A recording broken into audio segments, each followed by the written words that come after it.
आज जो हमारे पास में गेस्ट हैं बैक स्टेज पे, उनके 6 मिलियन से ज्यादा सब्सक्राइबर्स हैं यूट्यूब पे। वो एक बहुत ही फेमस मोटिवेशनल स्पीकर हैं, एक बेस्ट सेलिंग ऑथर हैं और एक बिजनेस कोच हैं। Please give an energetic and warm welcome to the one and only doctor Ujjwal Patni.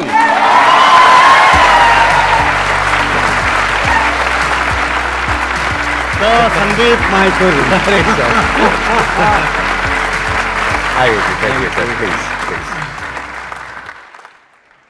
आपके सक्सेस में मेरा थोड़ा सा योगदान है। अच्छा, कैसे? मैं महीने में 20 डेज ट्रेवल करता हूँ लास्ट 18 ईयर्स से, फॉर की note speaking and training and all.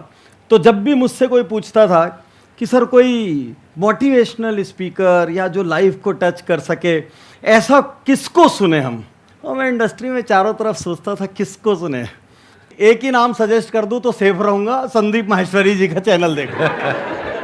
तो इसीलिए बहुत सारे लोगों को मैंने आपके चैनल पर खासकर जो दिल से निकलने वाली बातें हैं ना, उसके लिए मैं भेजता था, क्योंकि there is some kind of purity around you. इसीलिए आपके सक्सेस में थोड़ा मेरा भी कंट्रीब्यूशन है। Thank you so much sir, thank you so much.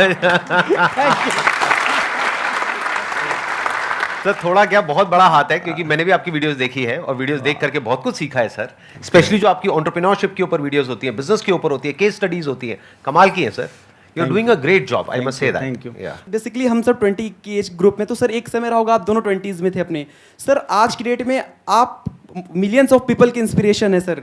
तो सर एक्चुअली मैं आपके साथ मतलब कैसे ये चीज़ किया सर कि आज आप सर इस पोजीशन तक पहुंच गए सर। आज हम में से सब इस चीज़ को जानना चाहते हैं सर कि कैसे हम इस पोजीशन तक जाएं सर। मैं जब 20s में था, आपको बता रहा हूँ, मेरे जैसा डफर आदमी कोई नहीं था, लिटरल डफर। आपसे एक सवाल करता हूँ, यदि मैं आपको क्वेश्चन पेपर दे दूँ, you are in class 11th, और मैं आपको शाम को क्वेश्चन पेपर दे दूँ, कल यही आएगा, ना सीक्वेंस चेंज होगी ना वर्ड चेंज होगा, कितना नंबर आएगा? है 100 वाले कितने हैं? 90 से 100 ऑलमोस्ट। आपको पता है मेरे को एक दिन शाम को क्वेश्चन पेपर मिल गया संदीप भाई, 6 बजे क्वेश्चन पेपर आ गया टेबल पे। पूरी रात पढ़ा, कितना नंबर आया मेरे को पता है? 42। इसलिए नहीं कि क्वेश्चन बदल गया या सीक्वेंस बदल गई, इसलिए मैं पूरी रात लगा के ये नहीं ढूंढ पाया बुक में उसका आंसर कहां है। उसके बाद 12 अक्टूबर चल रहा था, एकदम सच्ची कहानी सुनाता हूं। बायो का स्टूडेंट, एक दिन टीचर ने क्लास में खड़ा किया, आप बोल रहे हो ना 20s का ट्रांसफॉर्मेशन, टीचर ने क्लास में खड़ा किया, कोई क्वेश्चन ही अपने आप में इंसल्ट करने के लिए काफी हो, कोई अपशब्द ना बोलना पड़े। मेरे से क्या पूछती है, उज्जवल बताओ हार्ट किस तरफ होता है? इससे इडियोटिक क्वेश्चन कुछ हो सकता है, लेकिन उसको कॉन्फिडेंस था, उज्जवल नहीं बता पाया। उज्जवल को भी कॉन्फिडेंस था, उज्जवल नहीं बता पाया। और पूरी क्लास भी ऐसी हंस रही थी, उनको भी कॉन्फिडेंस था, उज्जवल नहीं बता पाया। अब मैं क्या किया, ऐसे ऐसा हाथ रखना शुरू किया। मैं देखा पिक्चर में आवाज आती है, दिखाते लब डुब करके, तो ऐसा हाथ रखा, हर तरफ लब डुब का आवाज आने लग गया। ऐसा टेबल पे हाथ रखा, टेबल ही लब डुब करने लग गया।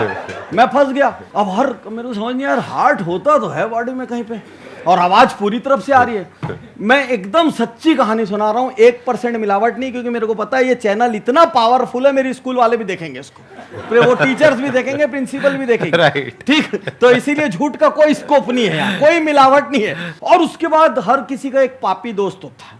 अपन लोग बर्बाद ना दुश्मनों की वजह से नहीं होते, दोस्तों की वजह से होते हैं। एक दोस्त को खड़ा किया, मजे की बात बता रहा हूं, उसके पापा फेमस डॉक्टर।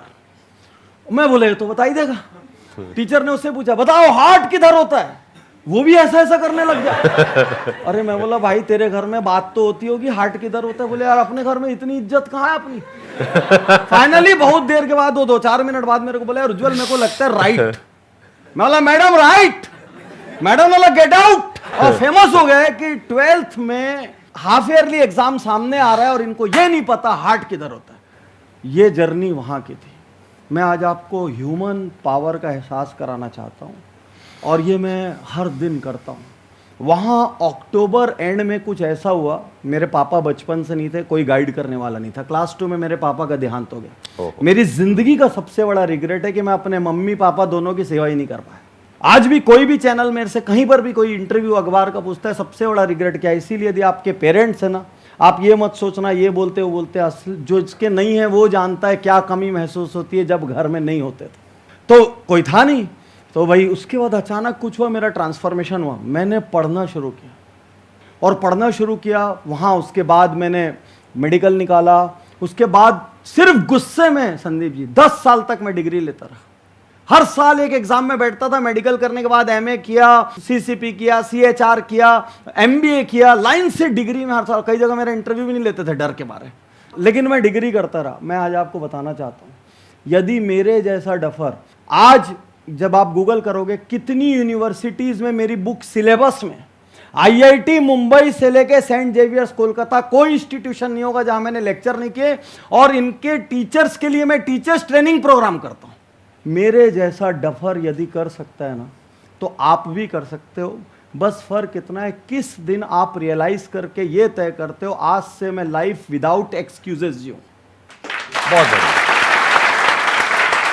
सर। एक्चुअली क्या है, जैसे हम अपने गोल की तरफ आगे बढ़ते हैं, सो बहुत सारे ऑब्स्टेकल्स रहते हैं, बट एट द एंड जो मेरे साथ ऑब्स्टेकल रहता है ना, इट्स लाइक कि I don't deserve this. At the end मैं स्ट्रेंथ लूज करने लगती हूँ। सो आई वांटेड टू आस्क कि एट द एंड अपने सेंस में कैसे रहा, आई मीन हमने इतना लंबा रास्ता तय करा, उसके बाद एट द एंड फॉल्टर कर जाना। यदि मुझसे सक्सेस का बहुत बड़ा डिफरेंशिएटिंग फैक्टर पूछा जाए, तो दुनिया में बहुत सारे लोग चीजें शुरू करते हैं, खत्म नहीं करते। बीच में मैं एक बहुत बड़े जिम वालों को कंसल्टेंसी दे रहा था, बड़ी चेन को। तो आपको पता है जिम 4:1 के रेशियो में भर्ती करता है। तो जब 5 लोग मान लीजिए ज्वाइन करते हैं, तो 4 लोग 15 दिन बाद जाना छोड़ देते या 1 महीने बाद जाना छोड़ देते। कितने लोग ऐसे जिन्होंने जिम स्टार्ट किया जाना छोड़ दिया। तो यदि सक्सेस का कोई सबसे बड़ा डिफरेंशिएटिंग फैक्टर है, वो ये है कि आप उसको फिनिश करते हैं कि नहीं। कंप्लीटनेस, 2 C याद रखिए। यदि 2 C आपके पास हैं तो आपके पास टैलेंट कम है या ज्यादा इंपॉर्टेंट नहीं है। 1 इज कंसिस्टेंसी, कि आप हर दिन करते हैं कि नहीं। एक बहुत बड़ा बगीचा ऐसे थोड़ी लगता है, एक एक पौधा करके लगता है। ऐसा थोड़ी एक रात को सोए उठे बगीचा लग गया, तो पौधे पौधे करके लगते हैं। एक पहाड़ को भी आप चढ़ते हैं तो कदम कदम। तो 1 इज कंसिस्टेंसी, डेली आप उसको कर रहे हैं कि नहीं कर रहे हैं। सेकेंड इज कंप्लीटनेस, जब आप कर रहे हैं उसको आप कंप्लीट कर रहे हैं कि नहीं कर रहे हैं। और एंड में यदि आपकी हवा निकलती है तो एंड में you need to have an environment. आपके पास कुछ ऐसे दोस्त होने चाहिए जो आपको धक्का लगा के रखें। उस गोल से आपका इतना इमोशनल कनेक्ट हो जाना चाहिए कि आप कल्पना भी नहीं कर सके कि ये मिस होगा तो कितना पेन होगा मुझे। यदि इफ नॉट देन व्हाट, यदि ये नहीं हुआ तो क्या। तो एक्चुअली आपका प्रॉब्लम थोड़ा विचित्र है, लोग शुरू में ही छोड़ देते हैं, एंड में आने के बाद तो स्पीड आ जाती सब में। राइट, क्योंकि रिजल्ट मिलने लग जाते हैं। हाँ, क्योंकि मंजिल दिखने लग गई। हाँ। तो अब नहीं छोड़ रहे हैं। तो उस वक्त 1-2 बढ़िया वाले पापी दोस्त जो आपको पुश करें हैं। हमें ये चैनल क्या कर रहा है, आप माहेश्वरी जी का चैनल देखते हैं, आप एक दिन कोई एक वीडियो इनका देखते होंगे, कम से कम 5-7 दिन चार्ज अप रहते होंगे, जोरदार है। उसके बाद फिर से थोड़ी हवा लीक होना शुरू हो जाती है, तो फिर से आप चार्ज अप हो जाओ। तो जब गोल के पास पहुंचो तो इनके और हमारे वीडियो ज्यादा देखना उस वक्त। Excellent point. हाँ यहां पे मैं एक और चीज ऐड करना चाहूंगा। अभी आपने 2 C's की बात करी, मैं एक C को और ऐड करूंगा यहां पर, वो है क्रिएटिविटी। मतलब क्या कि हम कई बार क्या करते हैं, अपने गोल की तरफ कंसिस्टेंट भी होते हैं, एफर्ट भी बहुत करते हैं, लेकिन हम एक पैटर्न में घूम जाते हैं। हम एक काम को एक ही तरीके से कर रहे होते हैं, एक ही गलती को बार बार कर रहे होते हैं, जिस वजह से रिजल्ट नहीं मिल रहा होता है। क्या आपको लग रहा होता है मैं गोल के पास पहुंच गई हूं, मानो 2 साल हो गए, 3 साल हो गए, 4 साल हो गए, आपको लग रहा है मैं पहुंच गई हूं, लेकिन एक्चुअल में पहुंचा ही नहीं हूं, क्योंकि सेम गलती बार बार करते चली जा रही है और वो क्रैक नहीं हो पा रहा है। और हम सिर्फ हार्डवर्क करते चले जाते हैं, मेहनत करते चले जाते हैं, कभी भी अलग वे आउट ट्राई नहीं करते हैं। माइंड में पता है क्या होना चाहिए, एवरीथिंग इज पॉसिबल, बस अभी तक मैं क्रैक नहीं कर पाई हूं कि करना कैसे है। जैसे एंटरप्रेन्योरशिप में मेरा जो फंडा है वो बड़ा ही सिंपल है। वो क्या होता है कि पहले से ही अगर मैं कोई काम कर रहा होता हूं ना, मुझे ये तो पता है कि ये पॉसिबल है, क्योंकि दुनिया में दिख रहा है कि पॉसिबल है। अब अगर मैंने एक बार कोशिश करी, नहीं हो पा रहा, 2 बार करी, नहीं हो पा रहा, 10 बार करी, नहीं हो पा रहा, मुझे पहले से ही पता है कि अभी मैं क्रैक नहीं कर पा रहा हूं। मतलब मेरे को पता नहीं लग पा रहा है कि इसको करना कैसे है। जैसे हमने एक बिजनेस किया था, तो वहां पर क्या हुआ कि उसको हमने लॉन्च किया, पहली ऐड निकाली, फेल, दूसरी निकाली, फेल, फिर तीसरी निकाली, फेल, अलग अलग एड्स ट्राई कर रहे हैं, फेल। तो पूरी टीम क्या कह रही है, सर ये बिजनेस बेकार है। मैंने कहा नहीं भैया, बेकार नहीं है, अभी तक हम क्रैक नहीं कर पा रहे हैं, और लोग भी तो कर रहे हैं मार्केट में। फिर उसके बाद में 11वीं ऐड जा करके क्लिक हो गई। उसमें हमने कुछ ऐसा ट्राई किया, एक छोटी सी लाइन ऐड करी, वो एकदम से क्लिक हो गई। तो जो सेल हमारी एक एड पे ऑन एन एवरेज हो रही थी, मान लो 10 पीस बिक रहे थे, वो एकदम से 100 पीस हो गए, 10x हो गई वो सेल। क्यों? क्योंकि एक हल्की सी कुछ चेंज हुआ। ऐसे ही जो भी आप कर रहे हो, मुझे नहीं पता आप क्या कर रहे हो, क्या करने का सोच रहे हो, whatever you are thinking, हो सकता है उसमें हल्का सा कहीं पे कुछ ट्वीकिंग की जरूरत हो, हल्का सा कुछ चेंज करने की जरूरत हो, हल्की सी क्रिएटिविटी की जरूरत हो। इसको आप चेंज भी कह सकते हो, सीखो, आप क्रिएटिविटी भी कह सकते हो। थोड़ा सा अप्रोच को बदल करके देखो, हो सकता है सक्सेस यही हो, सामने ही हो। सर क्रिएटिविटी में मैं और थोड़ा सा मैं भी ऐड कर। Please sir, please. Business coaching की प्रॉब्लम क्या है, वो बहुत ज्यादा टफ क्यों है? अब मान लीजिए आप यहाँ बैठे हैं, आप एक मैन्युफैक्चरर हैं, आप एक डीलर हैं, आप एक डिस्ट्रीब्यूटर हैं, आप ब्यूटी प्रोडक्ट्स बनाती हैं, ये क्लोथिंग बनाती हैं, वो ज्वेलरी बनाती हैं, वो गाड़ियों की उनकी कंपनी है, आपकी कोई फला चीज की डीलरशिप है, 50 धंधे। अब आदमी बैठा रहता है और एक बंदा जो 25 साल से ऑटोमोबाइल डीलरशिप चला रहा है या 3 जनरेशन से ज्वेलर है, वो अचानक खड़ा हुआ, पाटनी साहब मेरे बिजनेस में एक प्रॉब्लम है, और वो प्रॉब्लम 2 जनरेशन से चलाने वाला सॉल्व नहीं कर पा रहा है, और वहीं खड़ा होकर बोलेगा मेरे यहाँ जो ज्वेलरी का रोटेशन है ना वो कम हो रहा है, या मेरा कस्टमर आजकल लौट रहा है।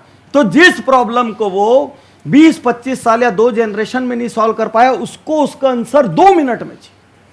क्रिएटिविटी 365 दिन हमको दिखाना पड़ता है। मैं इनसे कुछ 1-2 इन डेप्थ एग्जांपल भी शेयर करता हूं, प्लीज प्लीज, आप लोग को समझ आए। जैसे बिजनेस कोच क्या होता है, आपको पता है what is business coaching?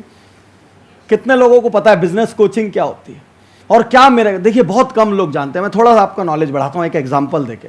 India का एक बड़ा मैन्युफैक्चरर इलेक्ट्रिकल अप्लायंस का, तो हम उनको मेंटर कर रहे थे, वो लोग हमको मेंटरिंग के लिए हायर करते हैं कि भाई हमारा सपना ये है, हमको आईपीओ लाना है, हमको ये करना है, आप हमारे यहाँ आइए कोच कीजिए। तो हम लोग सब क्या जाके पहले एक प्रोग्राम करते हैं जिसका नाम है अमृत मंथन। तो अमृत मंथन में क्या करते हैं, हम हर कैटेगरी के 2-3 स्टाफ को बुला लेते हैं और उनसे कुछ भी सवाल पूछते हैं और उनको बोलते हैं जो उत्तर हो देते जाओ, बस ब्रेनस्टॉर्मिंग लिखते जाओ, क्योंकि उनसे अच्छा इनपुट कोई नहीं दे सकता। आधी क्रिएटिविटी वहां से निकल के आती है। एक किस्सा आपको बताता हूं, मतलब बड़ा इंपॉर्टेंट किस्सा है। इसी मैन्युफैक्चरर के हम गए, तो एक बंदा कहता है खड़े होके, स्टाफ क्रिएटिविटी की बात कर रहा हूं आपसे, खड़े होके कहता है धीरे से, सर चोरी रोक लेंगे ना हमारी कंपनी का प्रॉफिट बढ़ जाएगा। अच्छा, मैं उस बंदे से धीरे से पूछ भी रहा हूं, भाई चोरी कहाँ पे हो रही है? वो बताया नहीं, उसको लगे डर रिटेलिएशन का।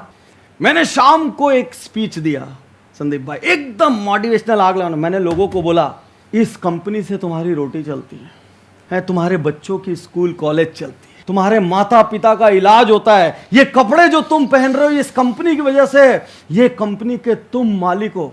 यदि यहाँ पे चोरी होते हुए देख भी रहे हो तो तुम खुद उस चोरी का हिस्सा हो। कई कारणों से तुम नहीं बताना चाहते, लेकिन आज मैं तुमको एक मौका देता हूं नमक का कर्ज अदा करने का। कल से इस फैक्ट्री में इस जगह पर एक बॉक्स रखा रहेगा और 7 डेज तक वो बॉक्स वहां पड़ा रहेगा, और 7 डेज तक आपके पास अपॉर्चुनिटी रहेगी। और वो बॉक्स ऐसी जगह पे कि सबको नहीं दिखता, उसमें खाली जाके एक पर्ची में लिख के डाल दो, नाम भी मत डालना, ये लिख दो कितने बजे चोरी होती, कहां होती, कैसे होती है।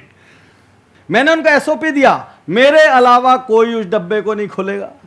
सेकंड, उसमें किसी ने किसी के लिए कुछ भी लिखा तो उस पर कोई कार्यवाही नहीं होगी, मेरी गारंटी है। आपका नाम कभी भी लीक नहीं होगा। You always need systems, SOPs. 7 दिन बाद जब डब्बा खोला तो उसमें 11 चिट्ठियां थी, 3 बोगस थी, 8 असली थी, और उसमें से एक चिट्ठी, जेआईटी का कॉन्सेप्ट आपने सुना होगा, जस्ट इन टाइम।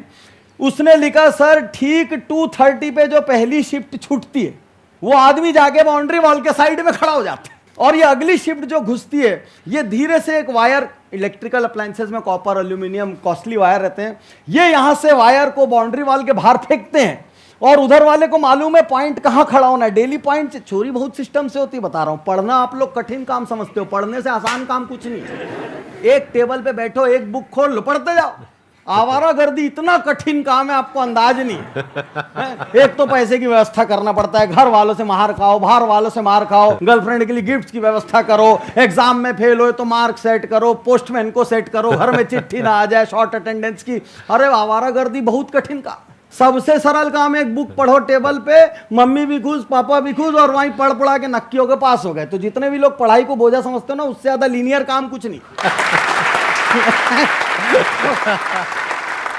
तो उसने क्या बताया, बोले सर मैनेजमेंट का इतना भयंकर यूज मैंने किसी सिद्धांत का देखा ही नहीं। हम लोग एक जेआईटी बोलते हैं जिसमें बिल्कुल भी टाइम वेस्ट नहीं होता। बोले ठीक 2:35 पे एक बंडल उधर गिरता है और उधर वाला गाड़ी से उस बंडल को उठा के निकल जाता है। तो बोले ऐसे कितने बंडल गिरते हैं? सर पूरी बाउंड्री से गिरते रहते हैं, जिसके हाथ जो लगता है। सर 1 महीने बाद जब मैं अगली बार वहां गया, ये तो सिर्फ क्रिएटिविटी थी ना, मैं इलेक्ट्रिकल अप्लायंस नहीं बना सकता, I am not a technical expert. लेकिन बिजनेस कोच क्या करते हैं? केवल क्रिएटिव बुद्धि।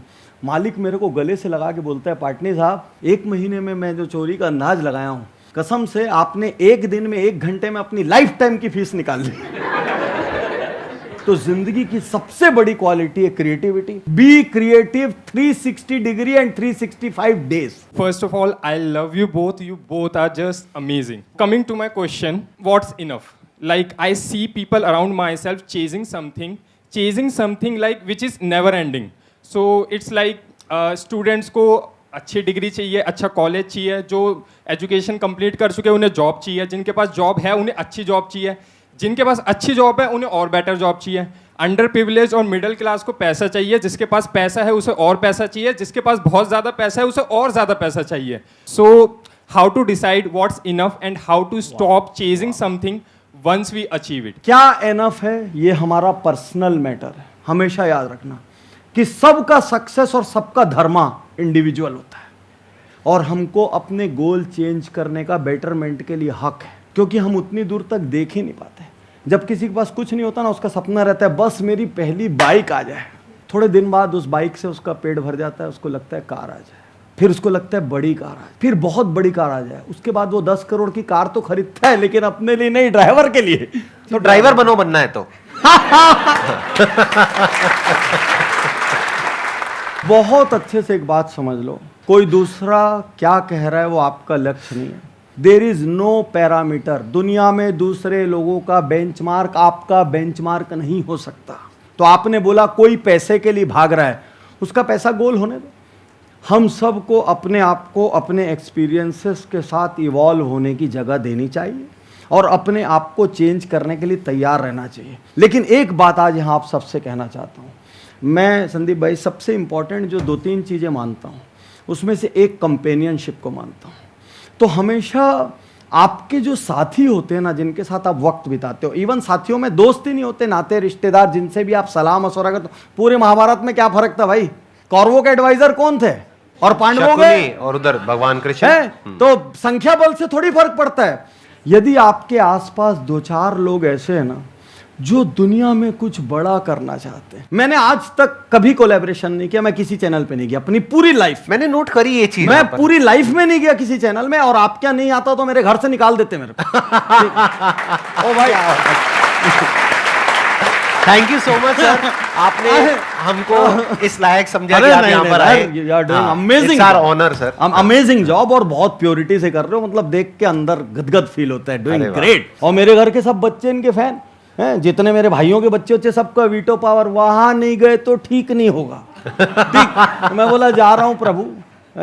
तो आप ये समझिए, जब आप अच्छे लोगों के साथ बैठते हो ना, तो उनके ऑरा में भी आपके भीतर चेंजेस आते हैं। राइट। मैं अपने बेटे बेटी को, शहर में कोई बड़ा व्यक्ति आता था, अचीवर किसी भी फील्ड का, मैं ले जाता था और एकदम फ्रंट रो में बिठाता था। मैं बोलता था इतने बड़े आदमी का ऑरा भी काम करता है। तो आज आपसे कहना चाहता हूं, यदि वास्तविकता में जिंदगी में कुछ बड़ा करना हो ना, गोल कुछ भी हो इमटेरियल, लेकिन अपने आसपास 2-4 विजनरी कंपेनियंस को जरूर रखना। यदि वो नहीं है, आपको बाई रिलेशन नहीं मिले, तो ढूंढ ढूंढ के बनाओ, चाहे ऑनलाइन बना लो जैसे हम लोग हैं। एक्चुअली हमारे वीडियोस भी आपके कंपेनियन ही है कहीं ना कहीं। मतलब बकवास आदमी की जगह के साथ रहने की जगह अकेले में एक पुस्तक के साथ रह लेना, हमारे शोज के साथ रह लेना, औसत आदमी के साथ मत रहना। दूसरी सबसे बड़ी सलाह, कुछ भी हो जाए, अपने बड़े सपनों की सलाह उसी से लेना जिसके बड़े सपने देखने की मानसिक हैसियत हो। बहुत अच्छा क्वेश्चन पूछा आपने, और इसमें मैं भी थोड़ा सा ऐड ऑन करता हूं अपने स्टैंड पॉइंट से। देखिए बेसिकली क्या होता है कि लाइफ जो है ना, वो एक रेस के जैसी है। भागो, और नहीं भागोगे तो पीछे रह जाओगे, पीछे रह गए तो कोई पूछेगा नहीं दुनिया में, कहीं के नहीं रहोगे, बर्बाद हो जाओगे। ऐसे घर में हमने बहुत डायलॉग सुने हैं। तो शुरू में भागना जरूरी है, मैं ये नहीं कहूंगा जरूरी नहीं है, अगर आप एथिकली भाग रहे हो तो। हाँ, शुरू में ही आपने अपने एथिक्स पे कॉम्प्रोमाइज कर लिया तो आपकी फाउंडेशन खराब हो गई, नींव जो है आपकी, जो जड़ है वो ही खराब हो गई। उसके बाद आगे जाकर के ये जो क्वेश्चन का आप पूछ रहे हो ना जवाब, कि कितना इनफ है, ये क्वेश्चन ही नहीं आएगा माइंड में। तो सबसे पहले तो यह है कि एथिकली करो जो भी करना है, बड़े सपने देखो, बड़े गोल होने चाहिए, बड़ा अचीव करो, गलत मत करो किसी के साथ भी। अमेजिंग। अब आता है सवाल कि जब इस रेस में हम भागते हैं और आगे निकल जाते हैं तो क्या होता है, ये रेस आपको ओवर पावर कर लेती है, आपकी बॉडी को, आपके माइंड को, आप एक पैटर्न में घूम जाते हो, आप एक रोबोट की तरह बन जाते हो, आपको खुद ही होश नहीं होता है कि मैं कर क्या रहा हूं। तो इस रेस से अगर आपको बाहर आना है तो उसका क्या तरीका है? उसका तरीका है आपको अपने साथ अकेले में वक्त बिताना होगा। मेरा एक रूटीन है पिछले 15 साल से, वो क्या है कि साल में कम से कम एक बार मैं हफ्ते से 10 दिन के लिए अकेले जाता हूं किसी ऐसी जगह पर जहां पर करने के लिए कुछ भी नहीं होता है, मेरा मोबाइल भी नहीं होता है, होता भी है तो वो एक छोटा वाला नहीं होता, वो जो 1000 रुपए वाला होता है जिसमें कुछ कर ही नहीं सकते, तो पूरी दुनिया से डिस्कनेक्टेड। वो भी वहां पे जा करके 2-3 दिन बाद जब मैं उस जोन में चला जाता हूं, when I become one with the surrounding, तो वो भी मोबाइल ऑन करने का मन ही नहीं करता है, उसको भी ऑफ कर देता हूं। आपका जो सिस्टम है उसके अंदर एक प्रोग्राम डल चुका है, वो प्रोग्राम क्या है? भागो। तो वो सिस्टम एक तरीके से फॉर्मेट हो गया, अब खाली हो गया। अब आपके पास 2 ऑप्शंस है, या तो वापस जाकर के भागो या फिर चलो। ऑप्शंस आ गए ना, लोगों के पास ऑप्शंस ही नहीं है, चॉइसलेसली भागते चले जा रहे हैं। जैसे अभी आपने महाभारत की बात करी तो दुर्योधन ने सवाल पूछा था भगवान कृष्ण से कि मुझे पता है कि ये जो मैं कर रहा हूं वो गलत है, लेकिन मैं चाह करके भी खुद को रोक नहीं पाता हूं, ऐसा क्यों होता है? उसके पीछे 2 वजह है। एक जो इन्होंने बात करी कंपेनियनशिप, संगति बहुत इंपॉर्टेंट है। दूसरा ठहराव, अकेले में वक्त बिताना। जितना आप अकेले में वक्त बिताते हो उतना ही आप अंदर से ठहरते चले जाते हो। फिर लाइफ में आपको क्लियरली नजर आने लग जाता है जिस चीज की जितनी जगह होती है बस वहीं तक रहती है वो, ना उससे ज्यादा ना उससे कम। पैसे की क्या इंपॉर्टेंस है? ठीक है, पेट भरने के लिए चाहिए, कंफर्टेबल लाइफ के लिए चाहिए, बस। उससे ज्यादा अगर आ भी गया बैंक अकाउंट में, फॉर एग्जांपल मेरे बैंक अकाउंट में उससे ज्यादा पैसा आ भी गया तो क्या होगा? इस तरह के थॉट्स आने लग जाते हैं। नहीं तो इंसान पागल हुआ पड़ा होता है, पावर के पीछे, पैसे के पीछे, पोजीशन के पीछे, नाम के पीछे, इन सब चीजों के पीछे। तो इस रेस से अगर आपको बाहर निकलना है तो उसका एक ही तरीका है, साइलेंस। और अब आप एक्चुअल में अपने आप को प्रॉपर तरीके से यूज कर सकते हो सबके बेनिफिट के लिए। मैं आज आपको 2 हैबिट देके जाता हूं। मतलब ये आज जो संदीप माहेश्वरी जी का शो है, इस आज के शो से आपकी जिंदगी बदलना चाहिए और आप जिंदगी भर इनको बोलें कि सर आज का शो बहुत एक्सेस मीनिंगफुल था क्योंकि हमको सिस्टम मिला। क्या आप प्रैक्टिस करोगे? सिर्फ 30 डेज? यस और नो? 30 डेज। एक हैबिट है सेल्फ ऑडिट। हर रात केवल 2 सवाल पूछना, और जब ये वीडियो रिलीज करेंगे तो मैं वहां पे भी फॉर्मेट दे दूंगा। ये वीडियो मेरे चैनल पे रिलीज होगा, वहां पे भी फॉर्मेट दे दूंगा, आपको फॉर्मेट मिलेगा। फॉर्मेट का बस प्रिंट आउट निकाल देना, उस पर काम कर रहे हैं। 2 सवाल हर रात सोने के पहले पूछना है अपने आप से, आज मैंने ऐसा क्या किया जो मुझे नहीं करना चाहिए था। And second question, self audit के 2 क्वेश्चन होते हैं, आज मैंने ऐसा क्या किया जिस पर मुझे गर्व है। तो जब आप ये 2 भरना शुरू करेंगे जिंदगी बदल जाएगी। सेकंड हैबिट आज आपको दे, तो करोगे? भाई यही मैं लाखों रुपए लेके देता हूं हैबिट सेशन में। आज संदीप जी की वजह से जो सबसे बड़े कारपोरेट सेशंस का सीक्रेट दे रहा हूं आपको, सत्त निकाल के, जूस, वो भी फ्री में।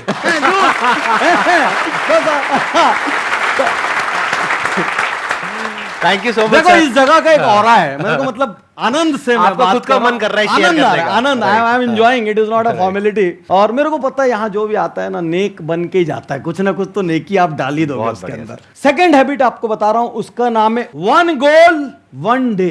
1 गोल 1 डे का सिद्धांत है कि आपको हर सुबह 1 गोल लेना है, 1 गोल हर दिन। यदि आपने 100 डेज कर लिया ना, आपकी जिंदगी 5 साल आगे चली जाएगी, क्योंकि आप औसत लोगों की जगह कॉन्शियस लिविंग वालों की कैटेगरी में आ जाओगे। कभी डिससेटिस्फाई नहीं होंगे, क्योंकि हम हर दिन जश्न मनाएंगे, यार कल जैसा था आज उससे थोड़ा बेटर किया। Thank you so much for coming, it means a lot to me and to everybody here. Thank you all for coming here, it was pleasure meeting you.